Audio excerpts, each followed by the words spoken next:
Hey guys, don't know if anybody's in here. I think I'm competing with at least two different people or a person and a group of people because I think Dead Pit's going to have something later for the Vinegar Syndrome halfway to Black Friday sale.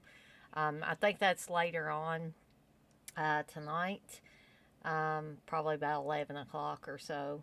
They're going to get prepared for that. And I inadvertently, I'm not trying to steal old Curly Jaw's thunder or anything like that.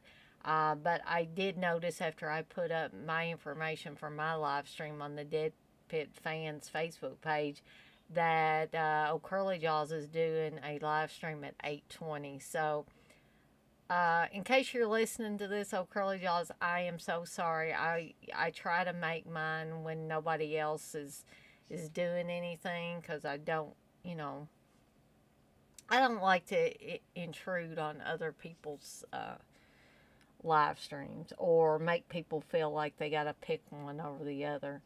Um, but I guess unfortunately, with several people doing live streams, um, that's going to happen from time to time. But anyway, I did want to remind anybody that's listening or watching this later that I still have items in my Etsy shop, candles and pint glasses and stickers and things like that if you're interested in picking some of those things up.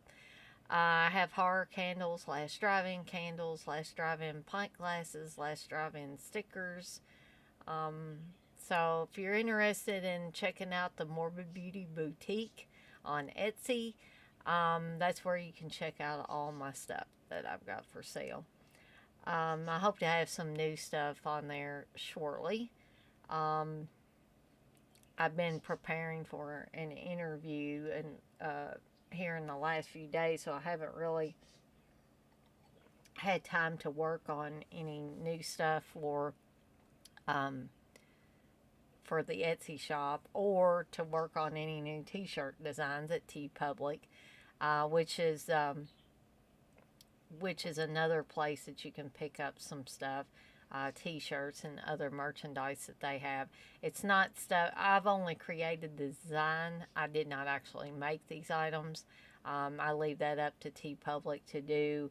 Um, on a like it they're made to order things. They don't have a bunch already made up because that wouldn't make sense really, because if the stuff didn't sell then they're stuck with a bunch of stuff with your logos or whatever on them.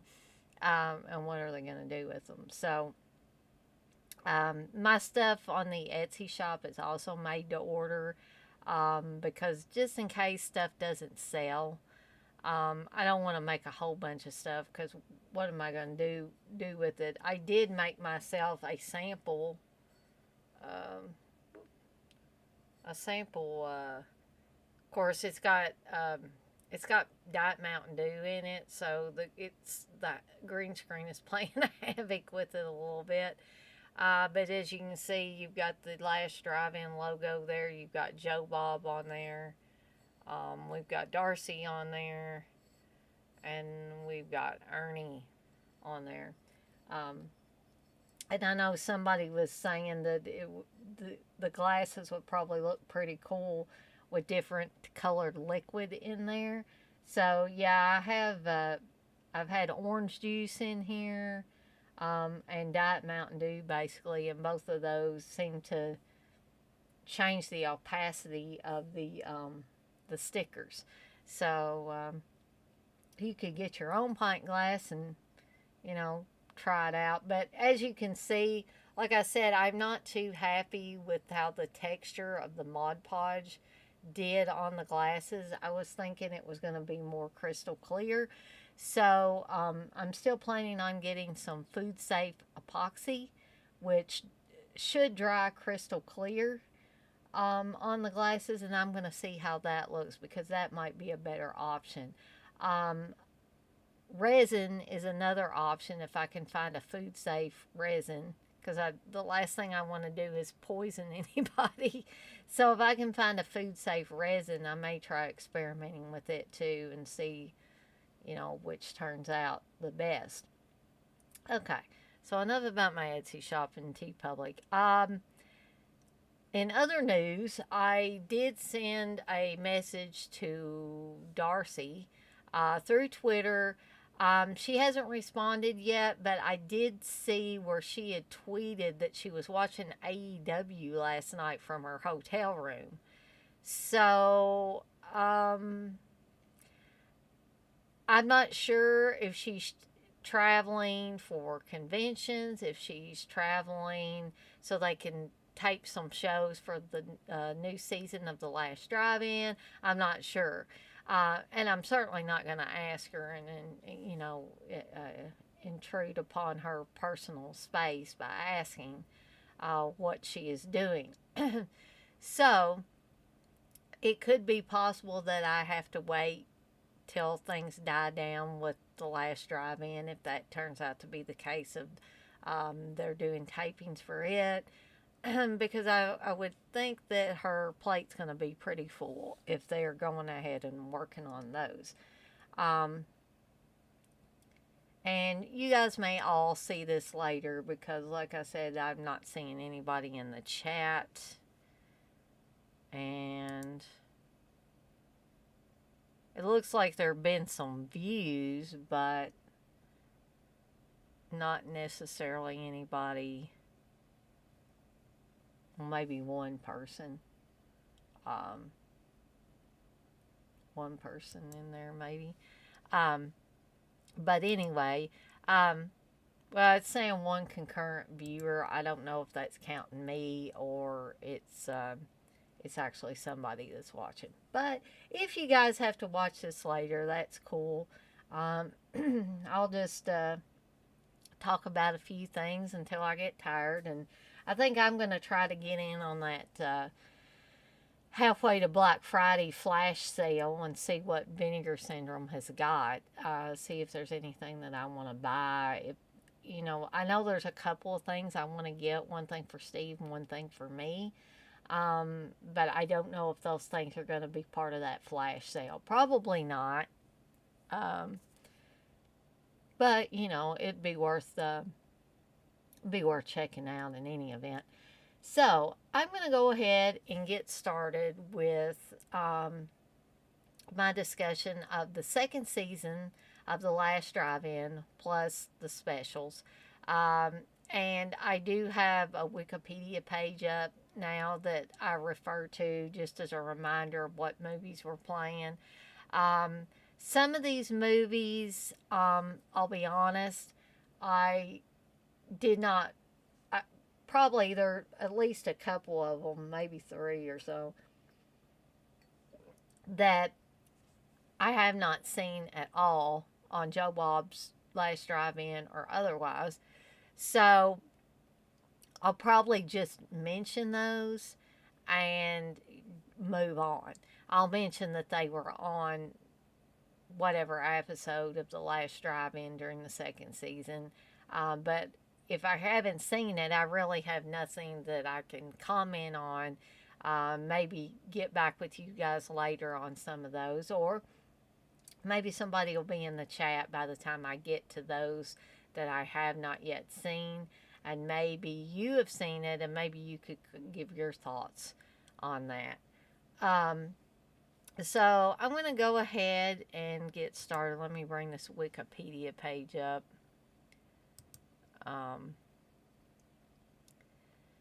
So let's see here.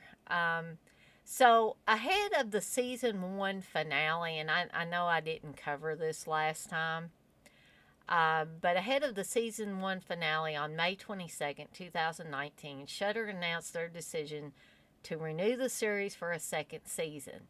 On October 7th, it was announced that Joe Bob would return with a special titled Joe Bob's Halloween Hootenanny on October 25th. And on that night, Joe Bob showed Halloween 1978, Halloween 4, and Halloween 5, The Revenge of Michael Myers. And there was a phone call from Tom Atkins. On the day of this Halloween special, Joe Bob also announced that on December 13th, he would be hosting his next Shudder special, Joe Bob's Red Christmas, where he hosted the movies Black Christmas from 1974, Jack Frost, and Silent Night, Deadly Night Part 2.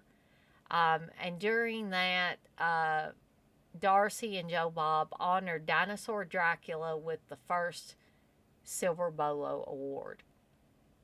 Okay, so let's talk about the Halloween Hootenanny that was on October 25th. And I was so pleased, that they were showing the original Halloween from 1978 and not the Rob Zombie stuff. I know old Curly Jaws has reminded me that he thinks that 1978's Halloween is overrated, which he's perfectly entitled to that opinion, as I've said many times.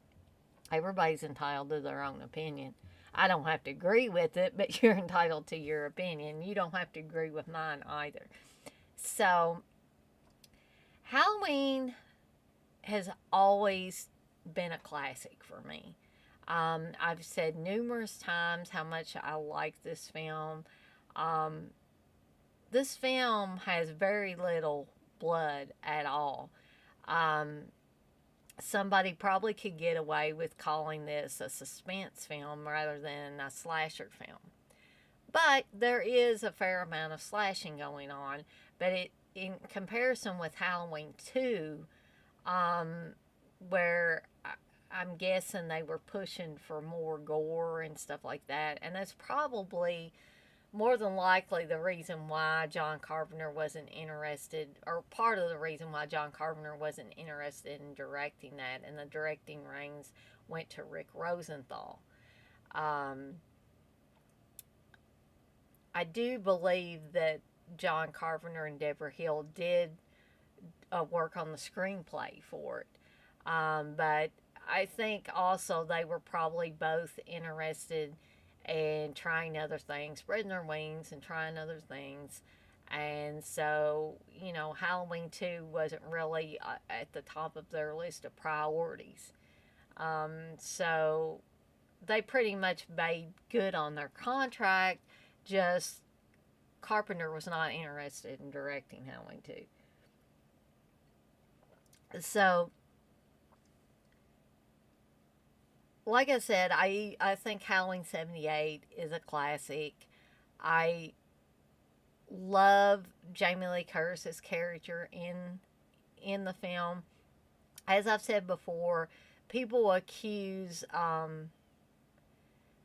they accuse Laurie Strode in the original Halloween as being a Lily White character, when if you pay attention, she's actually not. She says shit. She smokes pot. She's not, the only thing that would probably fit in that Lily White thing, image, is the fact that it seems that she's a virgin. They don't ever come out and say that, but you kind of get the feeling the way she talks to her friends about guys and stuff. And even though she's not perfect, she does end up surviving. So that kind of breaks apart a lot of theories that people have about slasher films, about the way to survive a slasher film. Because, like I said, she smokes pot. She says shit. Normally you would say, if you do drugs or drink, you're going to die. If you have sex, you're going to die. But that kind of, like I said, that broke that theory into a million pieces.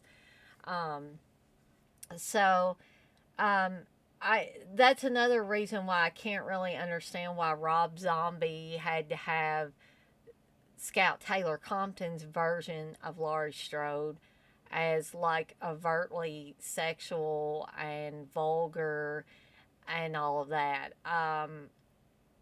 I mean, there were a lot of things I didn't like about Rob Zombie's Halloween. Um, but I won't go into those because we're not really talking about his version of Halloween. We're talking about Carpenter's original vision. Um, I think that Halloween '78 was expertly cast. I have great respect for Christopher Lee, but I'm so glad he didn't take the part of Dr. Loomis because this opened up a door, and with Donald Pleasance coming in and accepting the role of Dr. Loomis, because just in my mind, nobody else could have played Dr. Loomis the way Donald Pleasance did, and did for several sequels as well. Um, and that was Hey Jay, I didn't know if anybody would be in here tonight or not. Because like I said earlier, I think I'm intruding on old Curly Jaws' territory because I didn't realize till after I put my information up for my live stream that he was planning on having a live stream tonight at 8:20, which is right about now. Everybody might be over hanging out with old Curly Jaws, which is fine. I mean that's cool. Um, but I'm glad that you stopped by. You can listen to me ramble for a little bit till I get tired. And I am definitely not planning on going on for 4 hours like I did with the other last drive-in show that I did, or last live stream I did. Mainly because I want to get a little rest, and then I'm gonna check out the halfway to Black Friday flash pre-sale on Vinegar Syndrome, and see what's going on there, and see if there's anything that I want to go ahead and get, or if I can just wait. Because if the stuff I want's not part of the sale, I'm probably just gonna say, well, heck, I'll just wait till tomorrow, and I'll pick them up when I actually get paid. So, excuse me. Um, and back to Halloween '78. I will also say that Jamie Lee Curtis was great in the role of Laurie Strode. Nancy Loomis was great in the role of Annie. PJ Soles was fantastic in the role of, oh gosh. Oh goodness. I'm totally like, see, I do this all the time now. I swear I'm scared I'm getting Alzheimer's. Um, but I'm like, the name is just escaping me. Like, I had Laurie, I had Annie, but maybe Jay, you can. I mean, I remember PJ so clearly.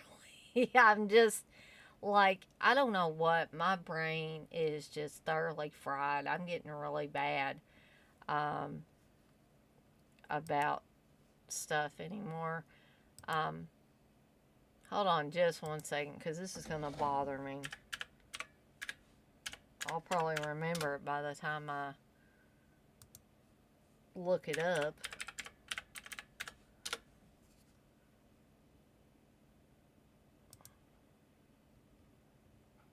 It's terrible. I mean, really terrible. You know what else is terrible? Tony Moran's listed as a star. Linda. Yes, Linda. Okay, I feel better now. It's like, what the heck, dang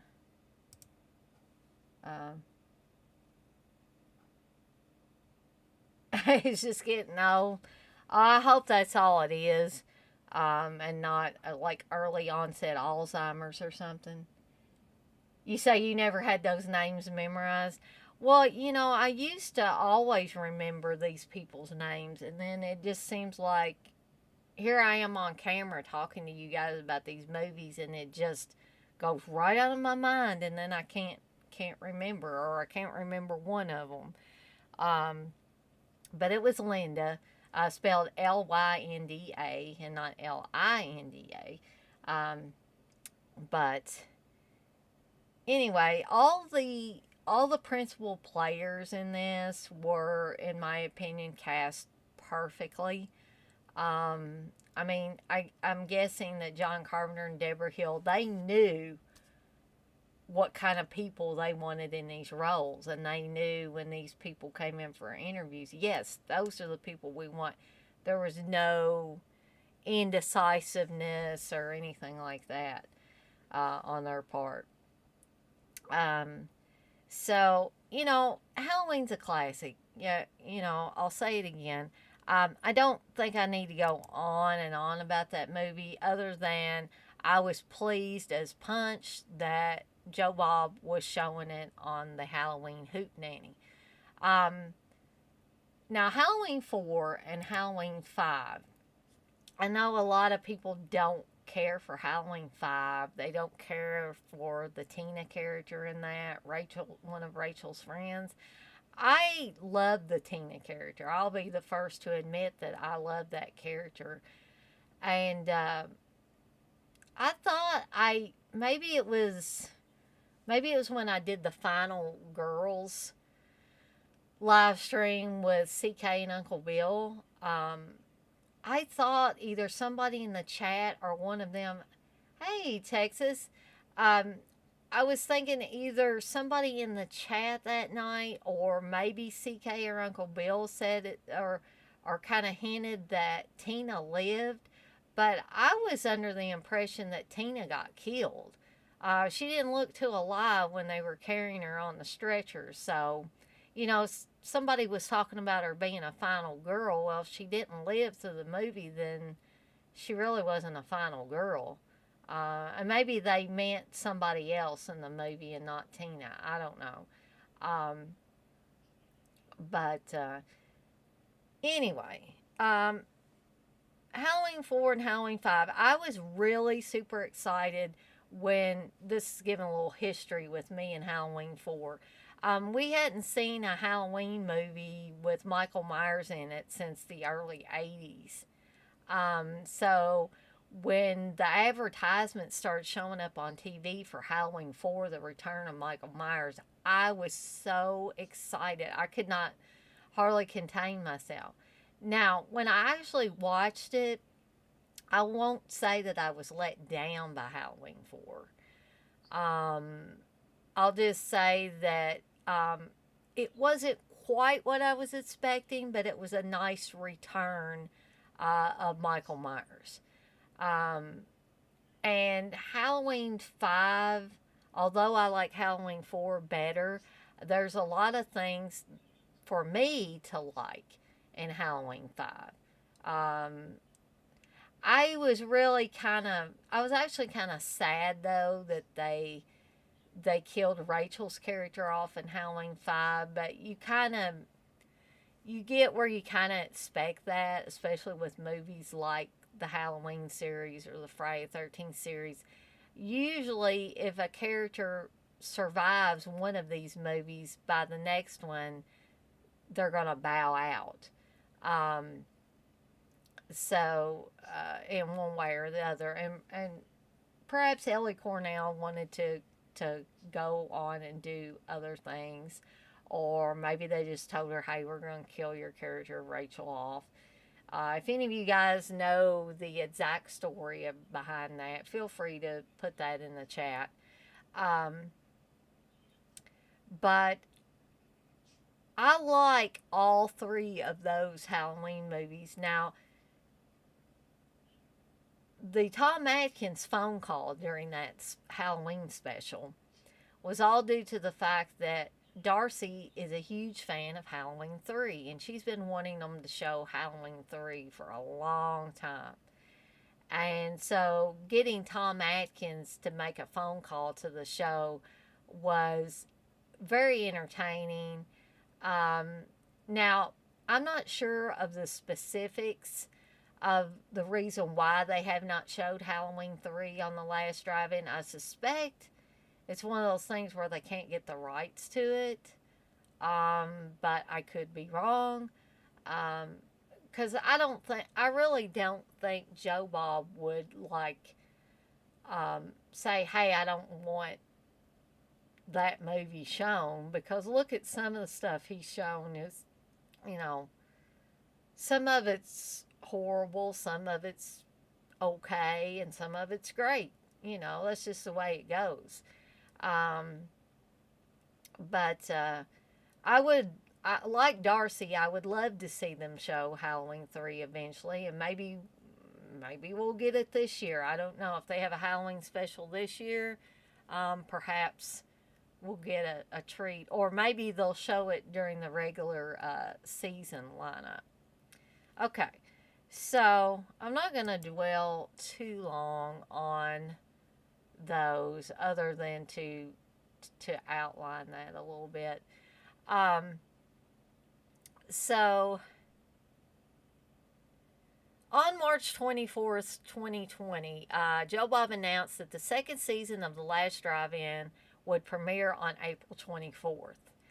The core of season 2 would consist of another round of 9 weekly double features every Friday. The premiere of season 2, and I'm going to talk about these here in a second, aired Chopping Mall with guest Kelly Maroney, who played Allison Parks in the movie, and Bloodsucking Freaks with co-host Chris Jericho. Later in the second season, Darcy reinstated the Monster Vision weekly caption contest for this series. Week 8 saw the world premiere of Hogzilla, starring Joe Bob, and featured Darcy listing the drive-in totals. So, let's go ahead and start talking about the movies in season 2, which I've already said the movies were Chopping Mall and Bloodsucking Freaks. The guests were Kelly Maroney during Chopping Mall and Chris Jericho as the co-host during Bloodsucking Freaks. Count Gore Duvall got the Silver Bolo Award that week. So, let's go ahead and talk about Chopping Mall, which, yes, Chopping Mall is cheesy, but is it fun? In my opinion, Chopping Mall is extremely fun. It was directed by Jim Wynorski, and has a lot of squibs in this. Actually, one chick is running through the mall and is shot by one of the robots that has went wacko. And I don't know how many squibs she had on her. I guess you'd have to ask Jim Wynorski, but she gets shot, and like these squibs are going off and going off and going off. Blood's going everywhere, and it's just great, in my opinion. Um, so the basic story is these young people who have jobs in the mall decide that, all of them have jobs in the mall except a couple that has just gotten married, and they're going to show up too, but they plan to all be in the mall after hours. Well, the mall has recently installed security robots who are not supposed to kill people. They're simply supposed to detain criminals. And they're supposed to ask for your mall pass or whatever, your security badge or whatever. But lightning hits the mall on the night that the kids are planning to have one big party in the mall. And it short circuits them or whatever, and they end up going crazy and killing people. They kill a janitor played by Dick Miller. They, dispatch fairly quickly most of the kids in this group, including Barbara Crampton, who's also in the film. And I'm sorry, Brandon's starting to whine again, but I might have to get up with him. I hope not too often, like like most of my last live streams. Um, but anyway, fun little film. A lot, quite a bit of gore for you gore hounds. Um, just fun. I mean, eh, sometimes it's best if you don't have to take anything seriously in the film. And I think this is a film that takes absolutely no brain power for you to enjoy it. You don't have to think. There's no complicated plot. There's no super complicated characters. It's just a lot of explosions and gore and robots going crazy and killing people. Um, there's sex and nudity for you. Um, yeah, it's pretty much got everything that a horror fan could want. You can just get it's a popcorn film. You can get your popcorn or your snack of choice, your beverage of choice. If you've had a hard day at work, you can just sit there, zone out, and enjoy the film and not have to think about anything. And sometimes I think as horror fans, that's what we need. We don't need anything complicated. We just need fun. You know, we just need some kind of rambunctious romp that we can enjoy for 90 minutes or a little bit less, just to let us uh, relax from our hard day at work or a hard day with the kids or, uh, whatever, had a fight with your spouse, whatever. And sometimes it's just good just to be able to veg out a little bit and watch something like Chopping Mall. Um, the next film, Bloodsucking Freaks, which is so wild and so zany and probably, a lot of people consider it doesn't make a lick of sense, but um, it's another one that, like, takes absolutely no brain power to enjoy. You just get your popcorn and your beverage of choice and you just sit there and let the movie envelop you. Of course, I don't know if I'd let Bloodsucking Freaks envelop me too much, but I think that this was a perfect double feature to kick off the second season of The Last Drive-In, because these shows take place on Fridays. Most people, with a few exceptions, work Monday through Friday. So, what better way to celebrate the upcoming weekend than to sit down to watch Joe Bob and Darcy discuss two completely, I hate to say brainless because it sounds almost like I'm insulting them, but just two really fun films that you don't have to use any extra brain power to enjoy.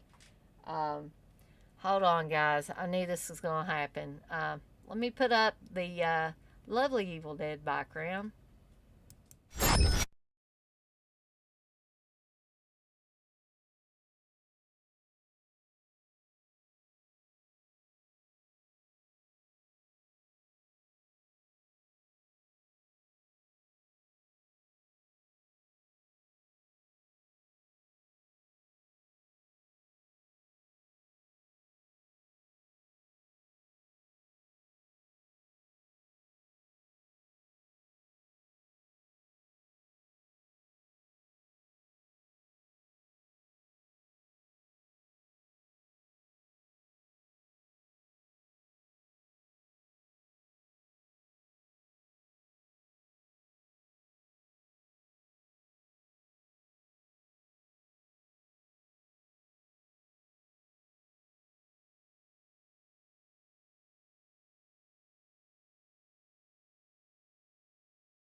Okay, guys. Reggie is outside, and I'm sure he's going to have to come in a minute, or want to come in a minute. Hopefully, I won't have to get up too many more times. But Jay, you say, so Chopping Mall is brainless West Coast LA fun, and Bloodsucking Freaks is New York City fun. Yeah, basically, that's it in a nutshell. Um, so, moving right along um, to the second week. Um, the movies were Maniac from 1980 and Heathers. The guest was Tom Savini talking about Maniac. And the Silver Bolo Award was given to the Collinsport Historical Society. So, first of all, Maniac is one of my favorite exploitation films. I mean, you could call it a straight horror film, but in my opinion, it's more.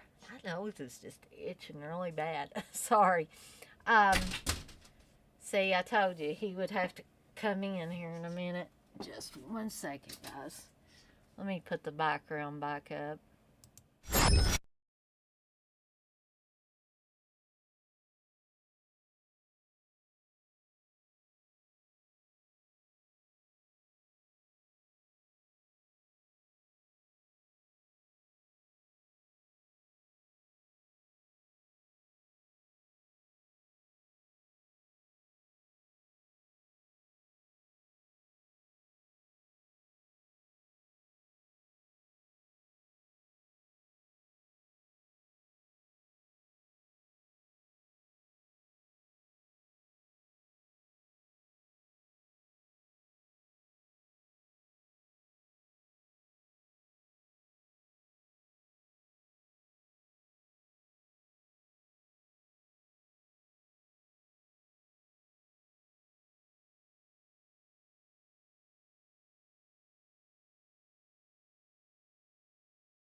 Yes, Jay, I do.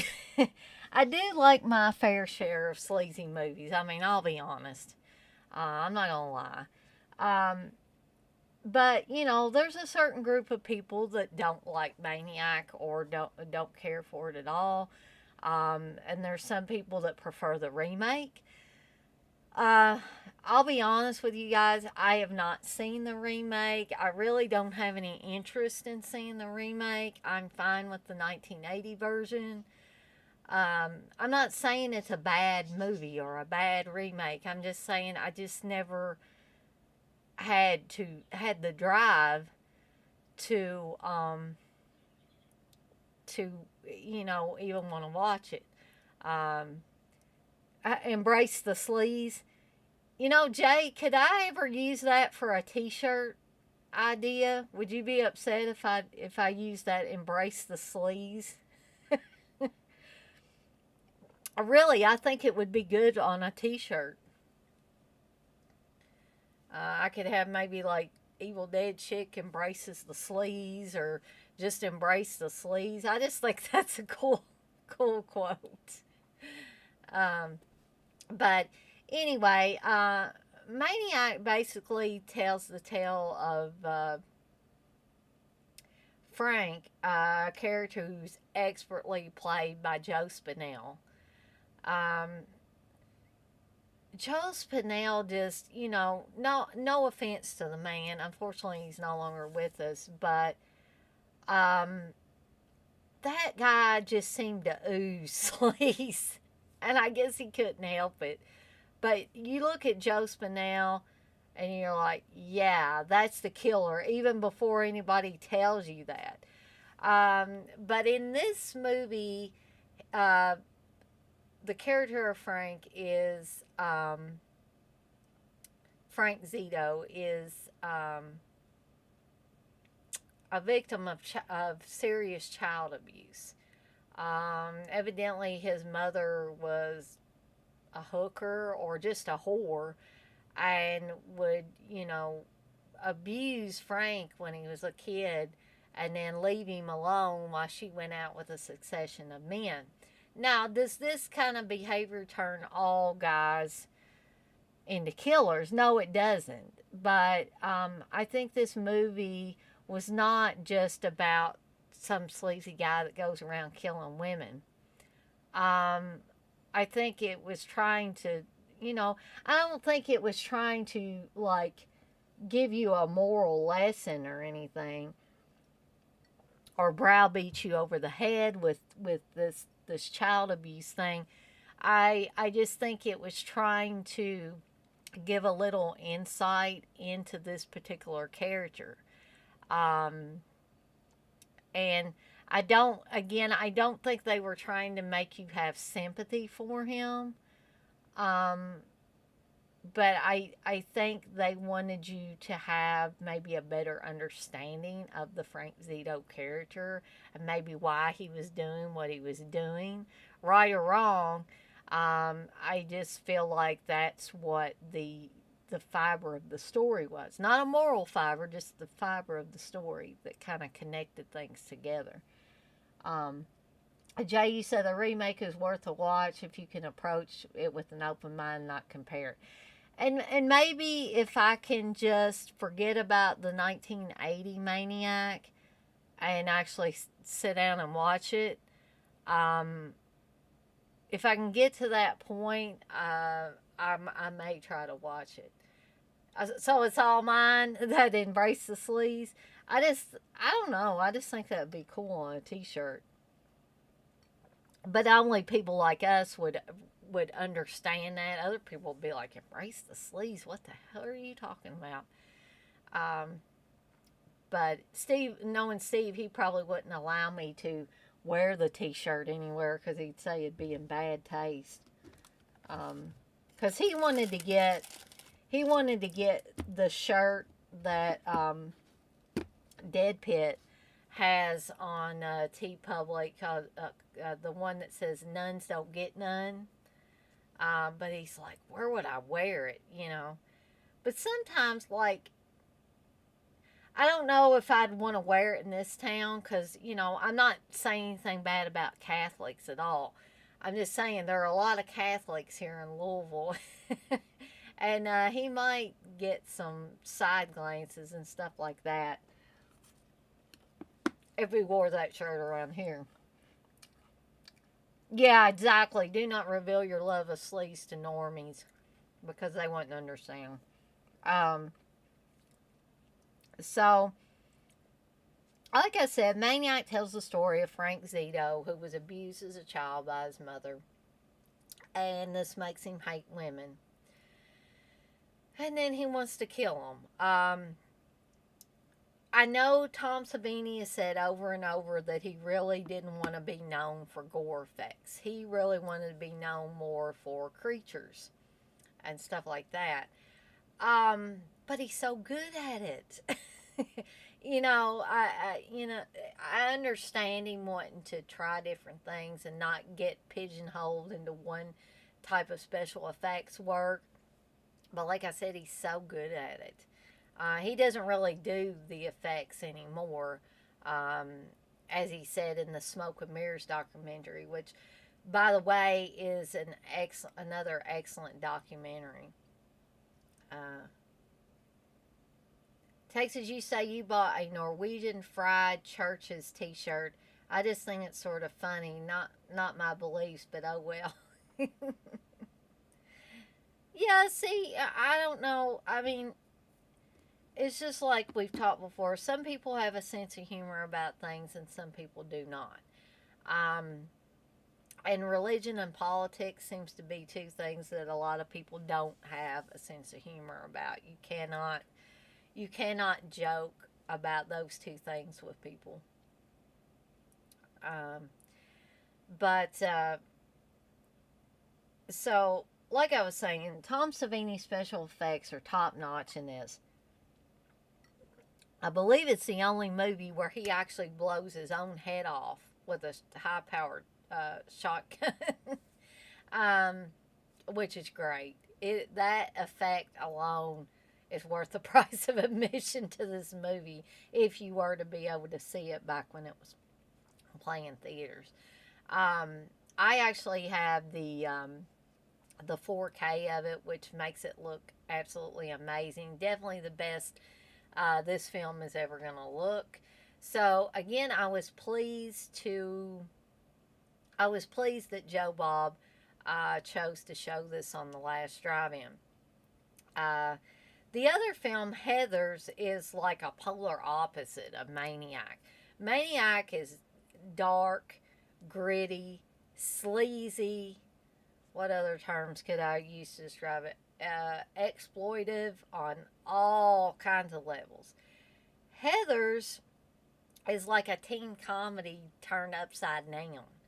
And it's got a lot of dark humor or dark comedy in it. I've always been a fan of Heathers. I love Winona Ryder in this. I love Christian Slater in this. Are some parts of it disturbing? Yes, they are. But like I said, it's like a teen comedy turned upside down.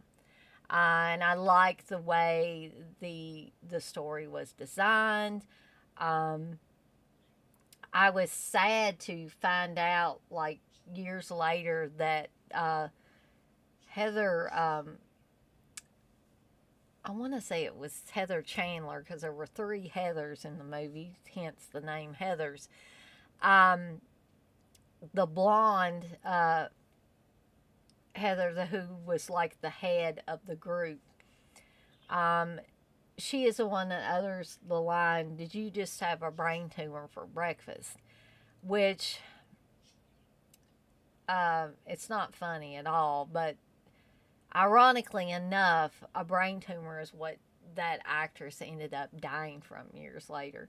Now, I'm not saying anything like because she said this in this movie, that's what happened to her. No, it's just an unfortunate coincidence that turned out to be what she died from.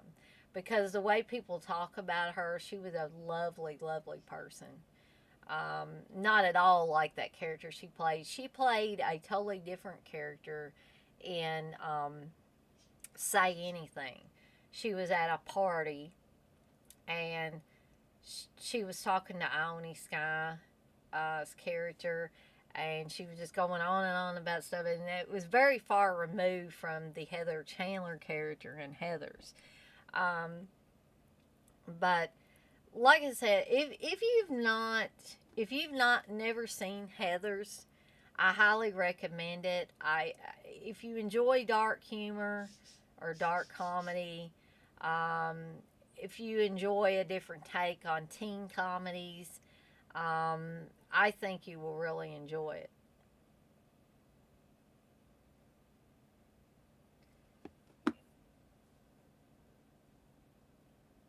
You say, "Oof, really? That's dark."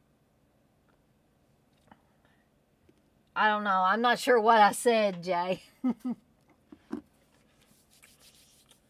Are you talking about where I was talking about that actress dying of a brain tumor? Yeah, that's if that's what you're talking about. Yes, a very very sad and unfortunate. So, guys, I hope I don't seem like I'm going through these like super fast. But I went on for over 4 hours with the last one, and I really don't. I don't want to do that to you guys this time. So I was hoping that I did cover the marathon too, the last one. So all right. So week 3, the movies were Brain Damage and Deep Red. And the guest was Felissa Rose as the mangled dick expert. And the Silver Bolo Award went to Dead Meat. Okay. The brain tumor. Yeah, yeah, that's, like I said, that's a very sad and very unfortunate set of circumstances. Um, so, brain damage. this is a Frank Henenlotter movie. Um, I love this movie. Um, this movie is so wacky. I mean, it's a Frank Henenlotter movie. So you kind of expect it to be wacky and way out there. I mean, this is the guy that did the Basket Case movies and did Frankenhooker and Bad Biology later in his career. So, and I think probably Bad Biology's one of the only films of his that I haven't seen. And technically, I could watch it because I think Steve has a DVD of it. Um, but brain damage concerns a parasite named Elmer, who, when he attaches himself to the base of someone's skull, he can give them really cool, like, well, I guess cool is the operative word. I mean, it depends on who you ask. So if you're into psychedelic drugs, you would probably appreciate a parasite like Elmer. So I'm not sure why. I can't remember if it's explained why an older couple has Elmer. But Elmer ends up escaping, or somebody takes him or something, and he shows up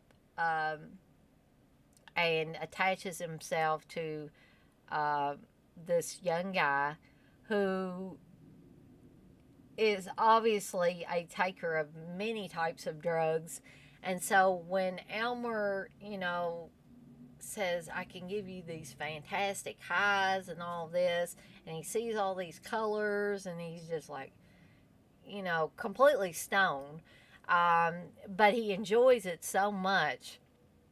But the thing is, Elmer needs to, he needs like other people to feed on. See, the guy, the main guy in the movie, he's basically like a host, but what Elmer tells him basically is, I won't kill you and use you as food if you can bring me some victims that I can use as food, and then I'll continue to give you these highs. So it's really, this is really bloody, really gory, typical Henenlotter stuff all the way. This is another one that I was very happy to see on the last drive-in. I had seen this many years before, so I knew what to expect with the movie. I don't know, Jay and Texas, if you are really into Frank Henenlotter films, but if you have not seen Brain Damage, I highly recommend it. I think I actually got the Arrow release of this on Blu-ray, as well as the Blu-ray from Arrow, a basket case. So,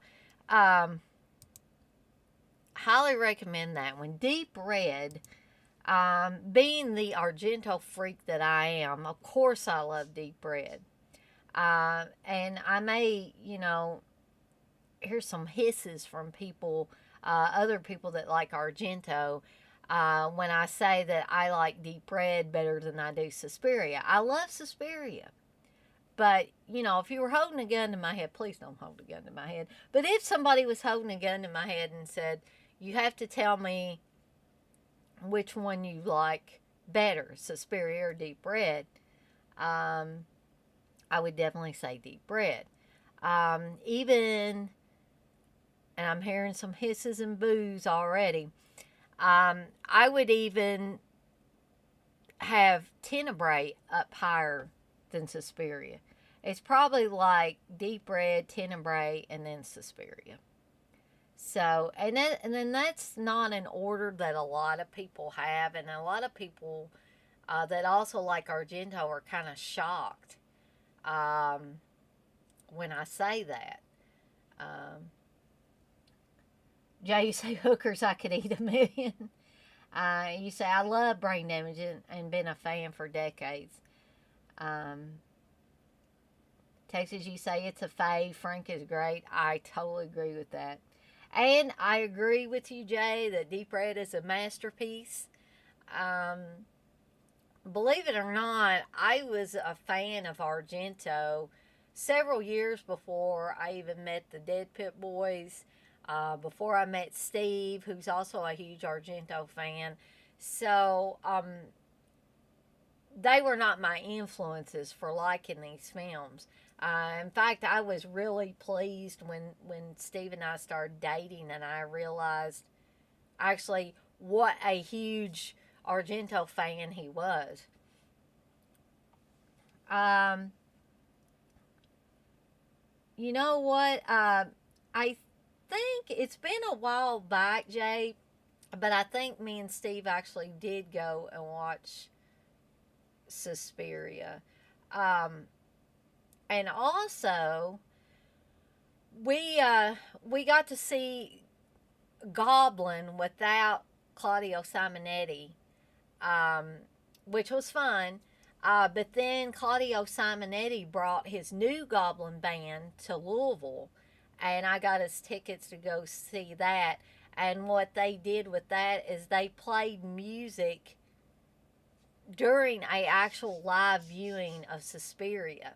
So every time there was music on the film, they played it live, which was awesome. Then after the movie was over, they kind of did a jam session where they played different music. That was just awesome too. So I'm proud to say that I got to see the original Goblin band minus Claudio Simonetti, and then a little bit later, I don't know, it was probably 3 or so years later, maybe a little bit more, that I actually got to see Claudio Simonetti and his new Goblin play. Texas, you say Argento needs cheese named after him, which is not an insult. Oh, no, no, no. I totally get that. You know, there are those Sargento cheeses.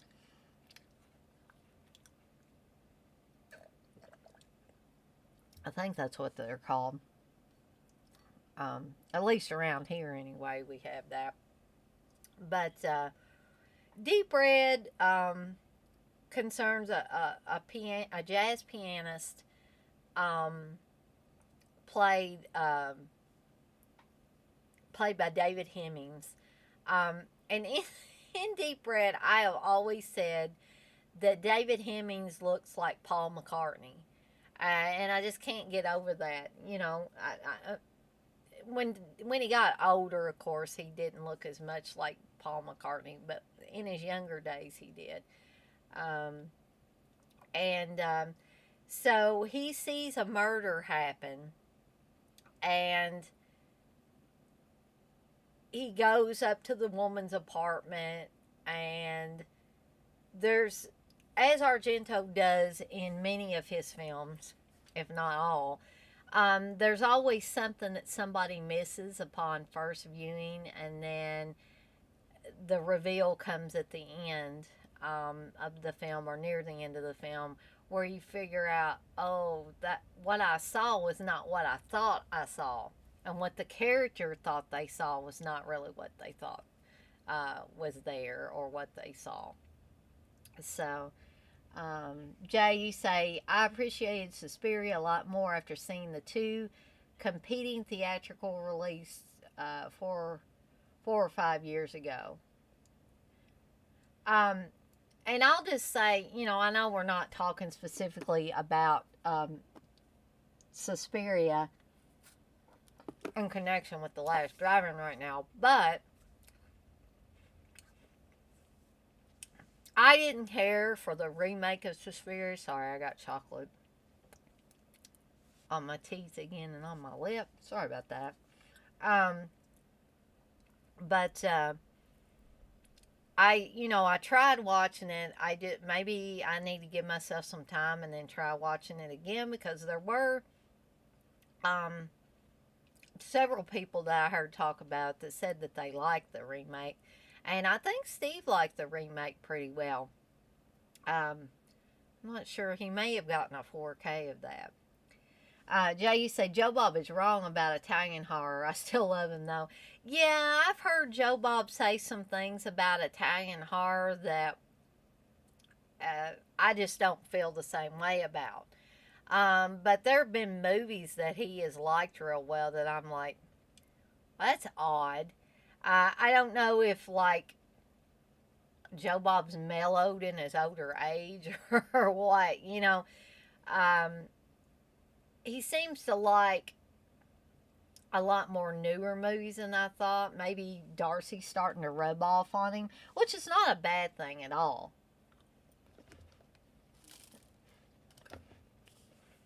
But there are movies, especially new ones, that Joe Bob talks about how much he likes them, and I'm like, yeah, but it doesn't seem like Joe Bob from the 90s would have liked this stuff. But now, Joe Bob from the 2000s seems to like some of these. So, anyway, moving right along here. Oh, and I forgot to say that Dead Meat got the Silver Bolo Award that week. Okay. So this next week, the fourth week, the movies were Trauma's War and One Cut of the Dead. The guests were Lloyd Kaufman and Pat Sweeney Kaufman, which I think is Lloyd Kaufman's wife. Feel free to correct me if I'm wrong, but they were the guests for Trauma's War, and the Silver Bolo Award went to Monster Kid Radio. Okay, I'll be honest with you guys. I can't remember one thing about Trauma's War. I just can't. I literally, I don't know. It's like a blank slate. And I don't think it's because it was a horrible movie that I wouldn't like. I just cannot, I can't remember anything about it other than slightly maybe it was a wacky, anything to do with trauma is usually really wacky anyway. Um, and One Cut of the Dead, I believe Steve watched that one a while back before it was even on the last drive-in. I don't recall watching that one at all. So honestly, if you guys want my opinion on it, I'm going to have to actually sit down and watch it. So there you go. Drawing a blank on those two films. So if you, like I said, if you want my impressions of those, I'm going to have to go back and watch them. And maybe when I do the third season of the last drive-in, then I can actually talk about that.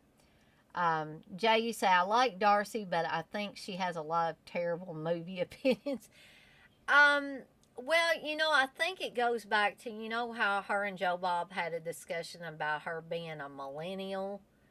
Um, she likes a lot of the classics too. But she seems to lean towards liking a lot of the remakes and stuff like that, which is cool. That's not meaning to say anything bad about her. Like I said, we all have our different opinions on different movies, and that's what makes the world go round. If everybody was the same, the world would be a very boring place. Um, so, Texas, you loved One Cut of the Dead. Yeah, I'm gonna have to end up sitting down and watching that one. And you said Trauma's War is okay.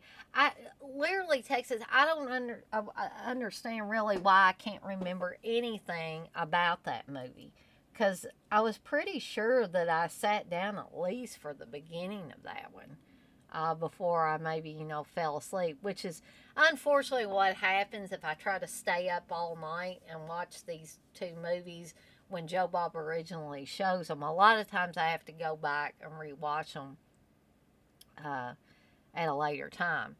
Okay, so moving right along to week 5, which the movies were The Exorcist 3 and Deadbeat at Dawn. The Silver Bolo Award went to the Horror Movie Podcast. Um, okay, so um, The Exorcist 3 has always been one of my favorites, too. Um, After the slow, boring, horrible Exorcist 2, in my opinion, this was very refreshing.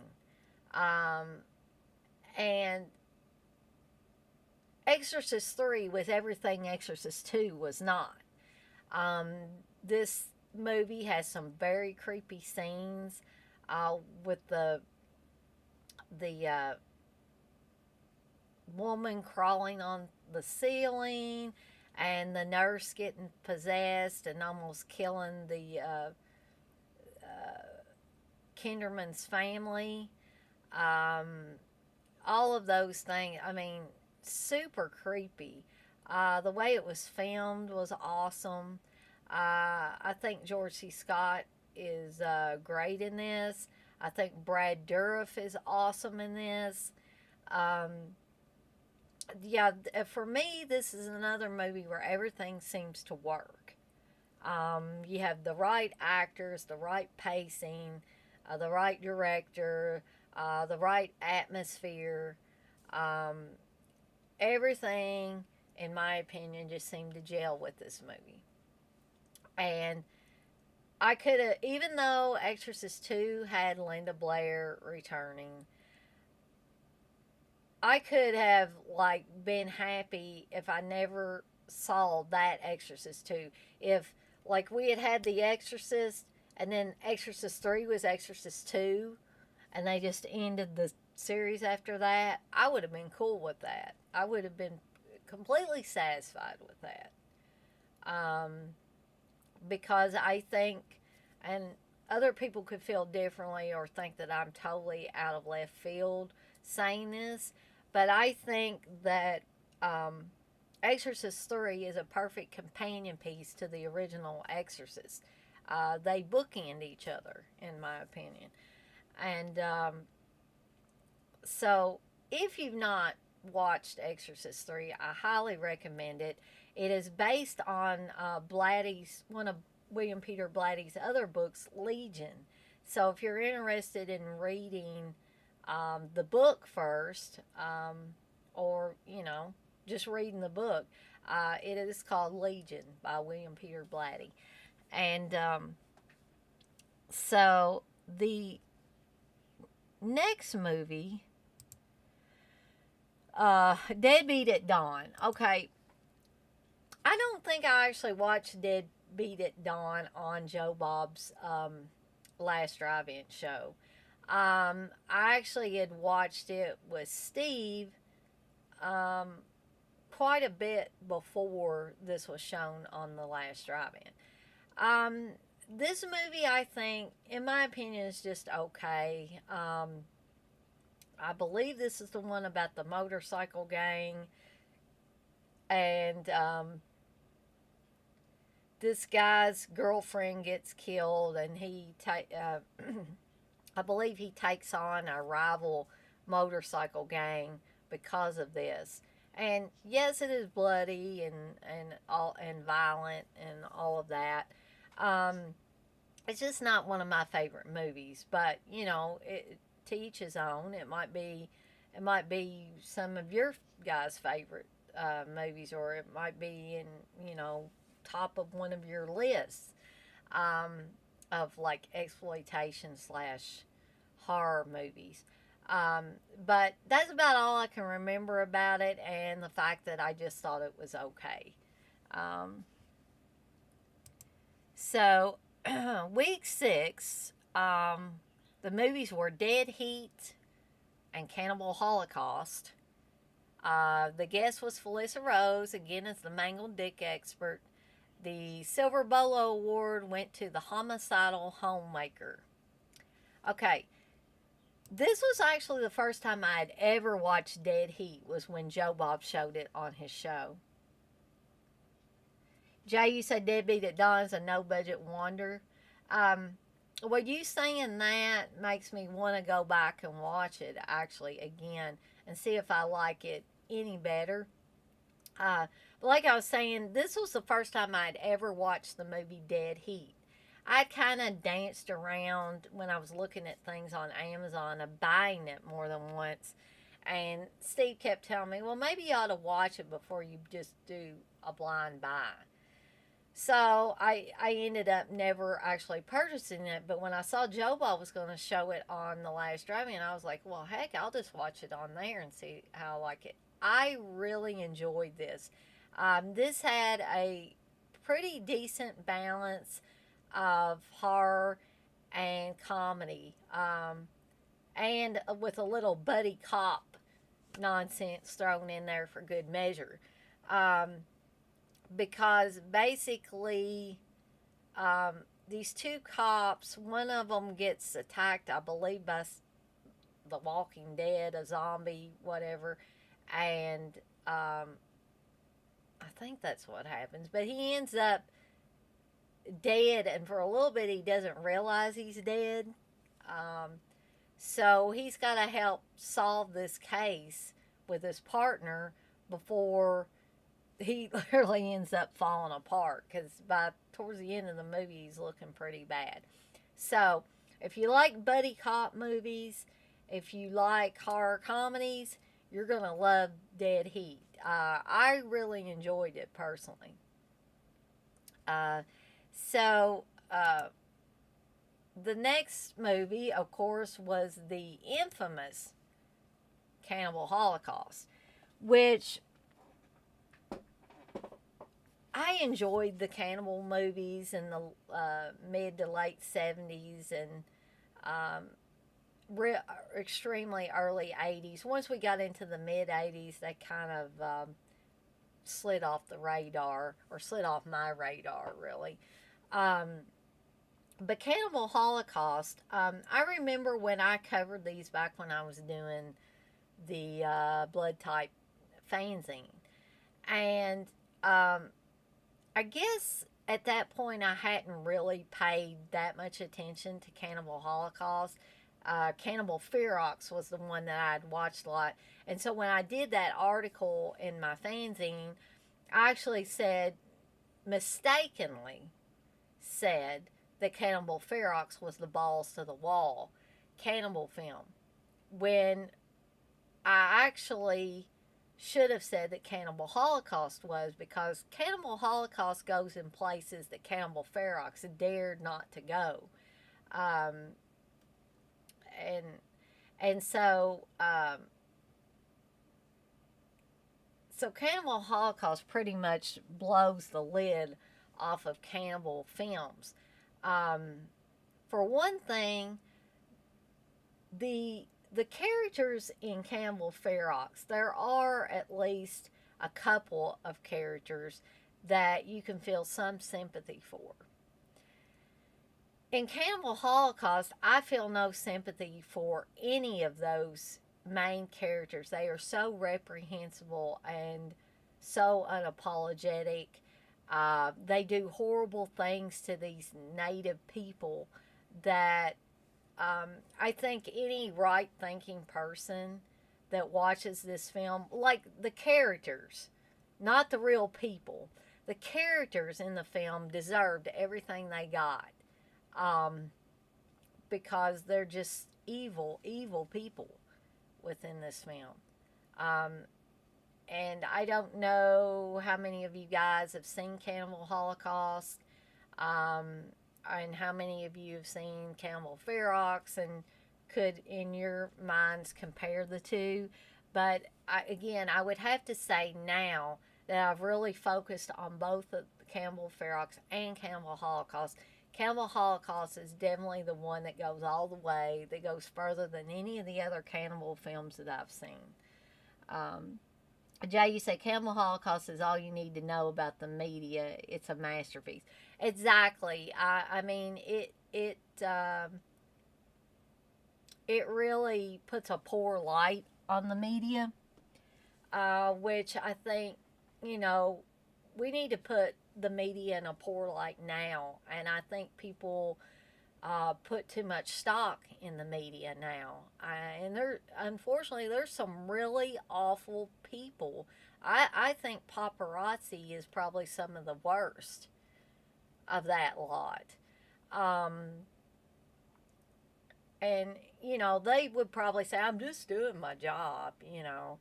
But I would refuse to have a job. I don't care how much they pay me that forced me to uh, invade somebody's personal space. I don't care how famous they are, to cause a ruckus, to push these people, these celebrities, into actually fighting back. And then they say, oh, poor me, they struck me. Oh, well, you're up in their face with a camera trying to invade every aspect of their life. What do you expect? Um, so, Jay, you say Camel Ferox is the fun one. Yeah, but you wouldn't hear fun being a word used by Giovanni Lombardo Radice, because I did interview him and ask him about that movie, and he did not have a good time on the set of that movie. And there have been other interviews where he has expressed his hatred for that movie. Um, and he doesn't much care for the director of that either. So, moving right along here to week 7, the movies were Mayhem and Tetsuo the Iron Man. The guest was Felissa Rose. Uh, and the Silver Bolo Award went to Witchfinger. Okay. Here's another two that I don't actually remember watching on Joe Bob's Last Drive-In or otherwise. Um, yes, Jay, I did interview Giovanni. He was very nice, very accommodating. I tried not to give him too many questions, but yes, back when I was still doing the Blood Type fanzine, I did interview him for my Italian horror issue. Um, and yes, I would highly recommend, if you can get a hold of him. He actually had a website at the time that I interviewed him, and that's how I was able to contact him. Uh, Texas, you say I love Mayhem. Well, literally, Texas, I don't remember seeing either one of these movies. Like on the Last Drive-In or otherwise. Those are another couple that I'm gonna have to actually go back and watch them now. Texas, just a question about Mayhem. Is Mayhem the movie that had Glenn from The Walking Dead on it, or am I mistaken? Is that another movie? Um, Jay, you're wanting to know how you can read the interview. And Texas, you're saying, do you still have any copies of your fanzine? I honestly, I don't have any physical copies at this point in time. But if you guys are both interested in reading that Giovanni interview, um, I will look and see in my files on my old computer to see if I can find that interview, and I will try to get that to you guys somehow. Um, okay, so I do have the right movie. Okay, so I do remember Steve watching that before it was on the Last Drive-In, and I don't know. I think it was mainly because I was burned out by all the Walking Dead stuff, and I pretty much tuned out of The Walking Dead about season 3. Um, and so I think, I don't want to say, oh God, it had Glenn from The Walking Dead on it, and that's why I don't want to watch it. No, that's not really it. It was just that at the time I was tired of all the push to make zombie films, because am I wrong, Texas? Is that a zombie or Walking Dead film? Is that the basis for it, or the big part of the plot? Because I think that was the time period where I was going through, I still am like this. I've said it before, I'll say it again. I'm probably always going to say it, that I enjoyed zombie stuff um, back when it was on the fringes, when it was basically uncool to like zombie stuff. Housewives were not into zombies at that time. And then what it seemed like when Walking Dead busted wide open, everybody and their mother started watching it. Zombies were in our commercials. And then they started making all these what I refer to as hip zombie movies. And I'm not trying to be nasty. If you like the stuff, that's groovy. I have no problem with it. But it's just a sore spot for me, that zombies, they've taken over a lot of things that us horror fans held near and dear to our heart. Now they've taken our zombies and commercialized the hell out of them. So because of that being a sore spot, um, it, I think that's why I kind of pushed movies like Mayhem away and out of sight, out of mind. Um, Texas, you say no. It has zombies, but nothing really to do with The Walking Dead. It's really about company drones and the rich. Okay, so I am willing to give it another chance as soon as I can find time to watch it. Jay, you say Gatekeeper Dana, I approve. um, the other movie, I don't recall watching at any time. This may have been one that maybe Steve saw at one time. Um, oh, Curly Jaws, you're in here now. Um, you want to know what's the best movie Joe Bob Briggs reviewed? That's a hard one, oh Curly Jaws. I mean, I'm almost willing to say, for me personally, um, Texas Chainsaw Massacre from '74, the original Texas Chainsaw Massacre. But he's reviewed a lot of great ones. Um, so, Jay, you say half of them. Yeah, there are a lot of it's hard for me to pick a best movie. Um, but let's see. Let's move right along here to week 8, which the movies were Scare Package and the world premiere of Hogzilla on Shudder. The Silver Bolo Award went to the Signal podcast. Okay, so I do remember watching Scare Package, and I remember liking it, but the odd thing is, right now I can't remember all the details about it. I want to say that was kind of an anthology type film. Now, guys, correct me if I'm wrong. Was that the one that was an anthology film, or no? Do I have it confused with something else? Um, let's see. Oh, Curly Jaws, you say you still need to check out Bloody Bloody Bible Camp. That alone could be a show for you. Such a classic film. Yes, I do need to. Oh, Curly Jaws. I'm just gonna have to put everything aside and just sit down one of these weekends and just watch all the stuff that you guys have recommended to me. I still need to finish up Midsummer, which I noticed somebody asked me about. Right as I ended the stream, and I was like, dang, I saw that later last night when I when I did that other live stream. Um, but yes, I do need to do that.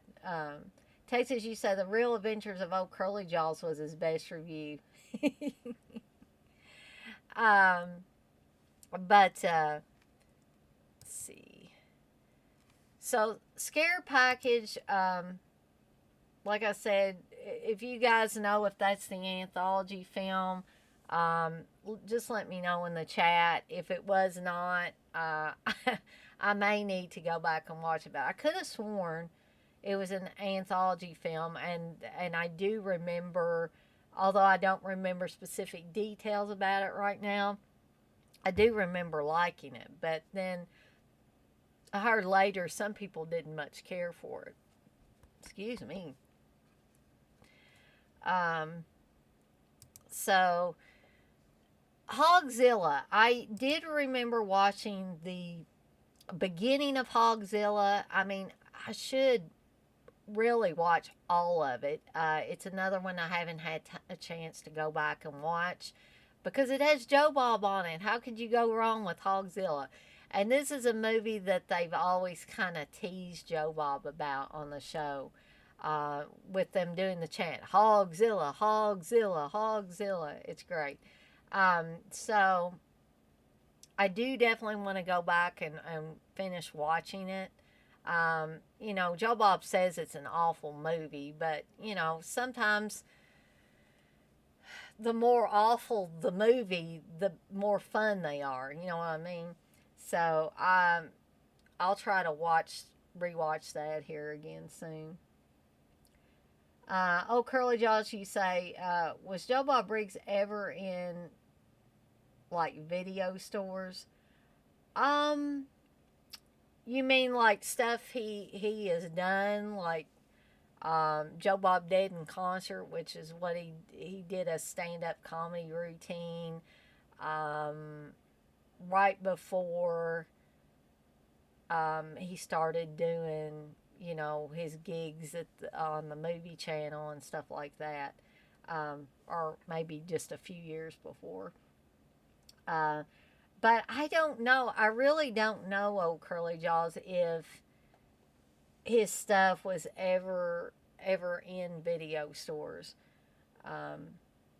Texas, you say not really an anthology as I remember, but liked it. Joe Bob is in Scare Package as well. That's right. That's right. Yeah. So I guess I'm gonna have to go back and watch it again because maybe I've got it. I remember watching it and remember enjoying it, but I must be a little muddled on the details. So I think I need to go back and watch it again. So moving right along here. Week 9 was Hellraiser 2 and Hell Comes to Frogtown. The guests were Ashley Lawrence and Doug Bradley for Hellraiser 2. And the Silver Bolo Award went to The Horrors of It All. I have seen Hellraiser 2 many, many times. I love it. I would have been satisfied if they had just ended the series after part 2. I'm not saying some of the others right after part 2 weren't worthy entries, but the much later than those early ones, I don't know what happened. I really don't know what happened with those. But Hellraiser and Hellraiser 2 are my absolute favorites. There are another couple of films that seem to bookend each other. And Ashley Lawrence returns in Hellraiser 2. And now she's in a mental hospital fighting for her life against the Cenobites and fighting for her sanity and everything else. And Pinhead returns, the Cenobites return, and all is right in the world, right? Hell Comes to Frogtown, I have seen, but and isn't, correct me if I'm wrong, guys, isn't Hell Comes to Frogtown, doesn't that have Roddy Piper in it? Because I thought it did, and I remember enjoying this movie, but I had watched it, I think, quite a bit before it was on the last drive-in. And I think when it was on the last drive-in, I only rewatched like the beginning of it. And I still enjoyed the part that I watched. Um, Not really a hardcore horror film by any means, but a fun film nevertheless. Um, let's see. Jay, you say, didn't Joe Bob have some DVDs that featured his commentaries? Not really in video stores in the heyday sense. Yes, he did. He also did a series. I don't know how long this series lasted. I don't think it lasted too awfully long. But he had a like a VHS series, and I don't know if these turned up in video stores or not. Um, Joe bought the worst movies in the history of the world or something like that. Does anybody remember that? I think he did Blood Feast and several other, wacky movies. Um, Jay, Claire is best bitch. Right. Texas, you say yes, and it's no, they live. Okay. So, so Roddy Piper wasn't in Hell Comes to Frogtown then. Okay. Okay, so I guess I'm just like I could have sworn he was in there.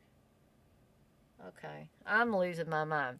So I'm definitely gonna have to go back and rewatch that one because I do remember it being a fun movie. It's just again the details are a little bit fuzzy.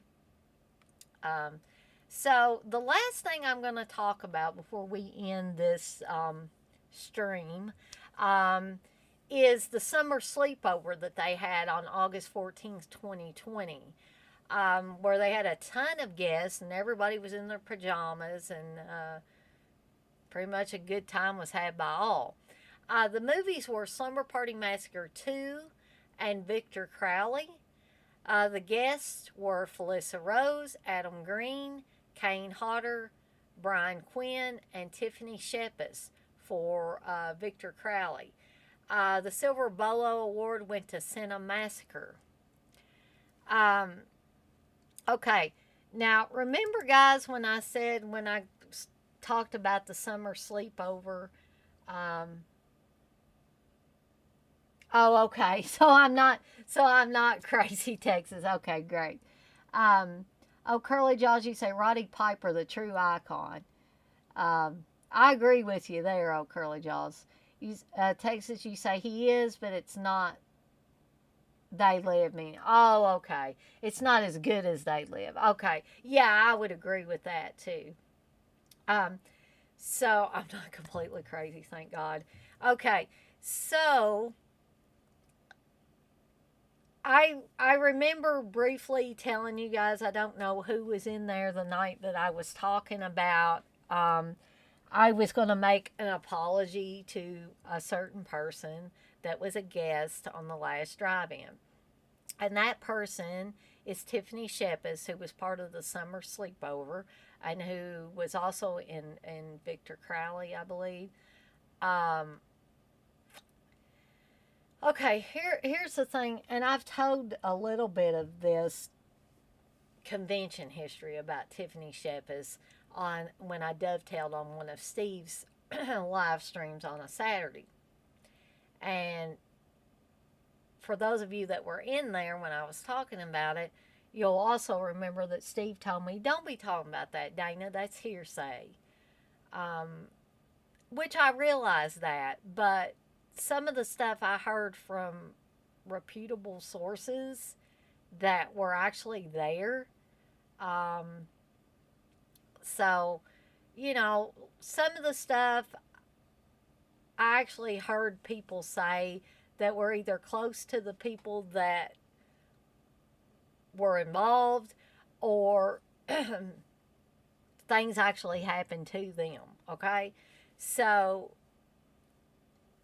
I guess I shouldn't have been so judgmental. Steve has told me more than once that I'm judgmental. And I like to think of myself as a nice person. I don't want people to think that I'm judgmental and overly mean to people. But the first impressions I've got of Tiffany Shep is um, were not positive ones. Um, and I never meant to hurt her feelings or make her feel bad. And that's why I'm giving this apology now. Now, she may not see this, she may not hear this, but at least I'm putting it out there. I attempted to apologize for previous comments on Facebook, and I don't know whether she saw those comments or not. No, Dana, let it die unless she's murdering people. No, she's not murdering people. Um, but I'll just say I'm not going to repeat all the stuff I heard previously. But it made me look at her in a bad light. And I realize now that maybe I made some jump decisions about her character. She is a mom now. She is married now. People all over make mistakes or make poor choices in their life in one way or the other. So who am I to say that she's any worse than anybody else? There. I'll just leave it at that. So Tiffany Shepis, if you watch this, if you hear through the grapevine that I gave you a public apology, um, yes, I'm giving you an apology now. I am sorry for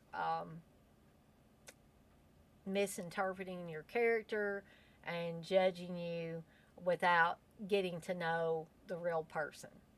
So, um, so I at the time that when we found out that she was going to be on the last drive-in along with the other people I mentioned, um, I was also not a big fan of Adam Green. Um, so now I am because I've watched that Holliston show and stuff like that, and I have a greater appreciation for Adam Green now. But basically, he's just a fanboy. He's a fan like the rest of us, only he's managed to get up the ladder a little bit further than most of us. Um, so, I, in any event, I made some comments about Tiffany Shepis, um, and maybe Adam Green, um, that basically indicated that I wasn't pleased that they were going to be guests on the last drive-in. But then I watched some of the summer sleepover and found out, you know, that hey, these people aren't really, they're not bad people.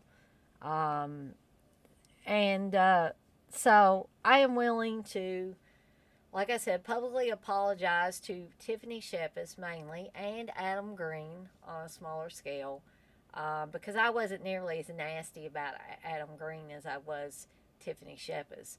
So, there, that's all out there, guys. Now we're going to move on to the movies, which, like I said, Slumber Party Massacre 2 and Victor Crowley. Slumber Party Massacre 2 has always been a guilty pleasure for me. Um, it is basically nothing like the original Slumber Party Massacre, but that's part of what makes it cool. Um, it also has Crystal Bernard playing the Courtney character. She's not the one who played Courtney in the original Slumber Party Massacre. But I think Crystal Bernard did an excellent job playing Courtney in the sequel. Um, but this time around, the driller killer has taken over the body of a deceased rock singer. So this guy sings, he dances, he plays a guitar with a giant drill on the end of it. What's not to like about this movie? Um, just a wacky, fun romp. Um, more, in my opinion, more comedic um, than the original Slumber Party Massacre. Um, but a hell of a good time. Um, this to me is purely a popcorn film, a film that just a mindless horror movie that you can just sit down with your popcorn, relax, not have to think about anything, and just enjoy the film at hand. Um, so um, I can't recommend that one enough. Victor Crowley. Okay, this goes back to my not liking Adam Green at first when he first came on the scene. And the Hatchet movies were coming out, and like I love Kane Hodder. I do. I love that guy. He was the Jason that I really remember in the later Friday the 13th movies because essentially he was the guy that played Jason more than once. And I think the studios basically shit on him by not allowing him to um, play Jason Voorhees in Freddy versus Jason. That was just unforgivable, in my opinion. So, not only was I a little sensitive over that, but then Adam Green, big time fanboy, comes on the scene and wants to put Kane Hodder in all these Hatchet movies and Victor Crowley and all that. And it just seemed to go on and on and on. And I know he respected Kane Hodder. He was trying to do a good thing, but at the time I was just not having any of it. So I actually bought the first Hatchet movie, and I don't know, for whatever reason I could not wrap my head around the concept of Kane Hodder playing this other franchise character. And so I was determined to not like this movie. So, needless to say, I didn't watch the other Hatchet movies and didn't watch Victor Crowley for a long time, and then didn't care. I guess I was still in that mindset. I didn't like Victor Crowley. Um, but now I think that I have a better appreciation for the Hatchet films, the Victor Crowley film, um, and I can actually say I actually enjoy it now.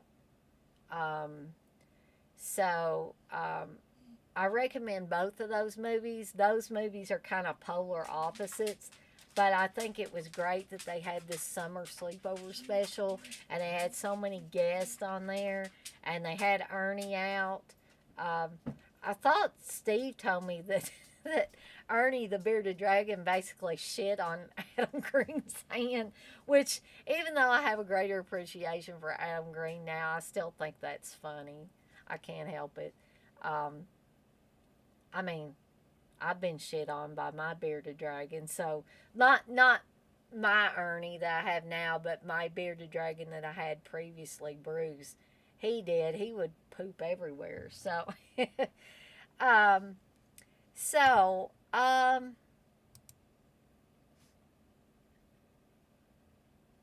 let's see if there's anything else I want to talk about before I end this. Um,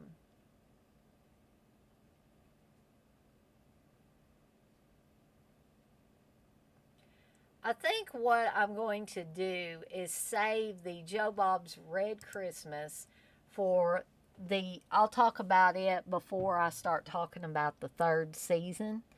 Um, that way, if you guys are gearing up for the Dead Pit Vinegar Syndrome Flash pre-sale, halfway to Black Friday pre-sale, you can get geared up for that. I've kept y'all just under 2 hours. So I want to thank everybody for joining me tonight. Look forward to me doing another one of these for season 3. And also discussing the specials that were around the same time as season 3. Um, does anybody have any questions for me or uh, advice maybe for future streams or um, Oh, and I did want to tell you, Texas has already asked me how the interview went. The interview went very well, actually. I feel like it went very well. Now it's kind of in their court to decide if they want to move forward with me or if they want to go with somebody else. So, just that little notation. Um, but does anybody have any comments, suggestions, questions, anything like that? I'll give you a minute or so. If nobody puts anything in the chat, then I'll probably go ahead and wrap this thing up. Um, I'm trying to think if there was anything else that I wanted to talk about in here. I can't really think of anything. I'm starting to get tired. I've been like, I'll tell you, these interviews always, it doesn't matter how many of them how many of them I do, I get nervous before every one, and then I usually have a headache and I'm super hungry because I can't. I mean, I'm diabetic. I have to eat something, but I don't ever eat very much, and so I'm just ravenous after the interview's over. Um,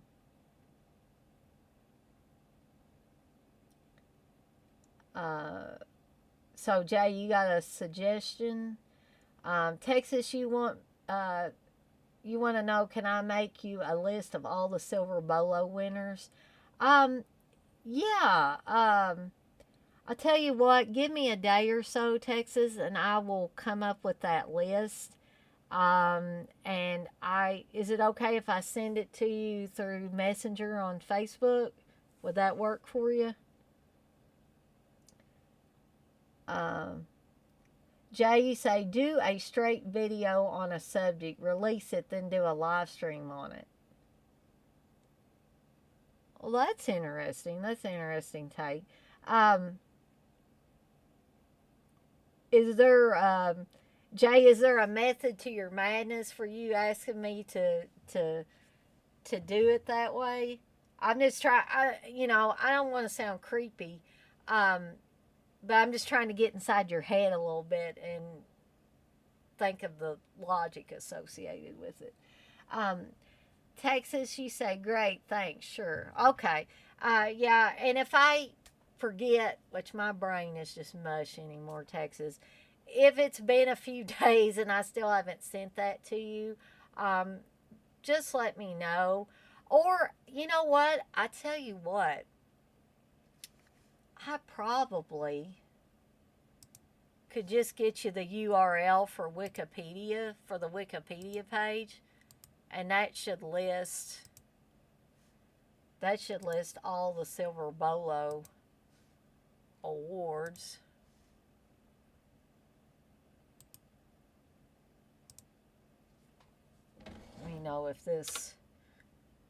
Let me know if that URL works for you, Texas.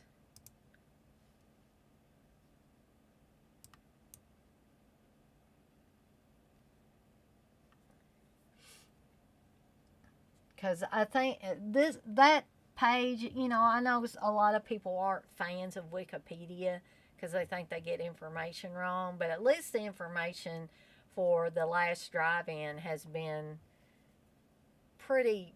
It seems correct to me, and it kind of streamlines things. It shows things week by week. It shows like who the guests were, what the movies were, and who got the Silver Bolo that week. Um,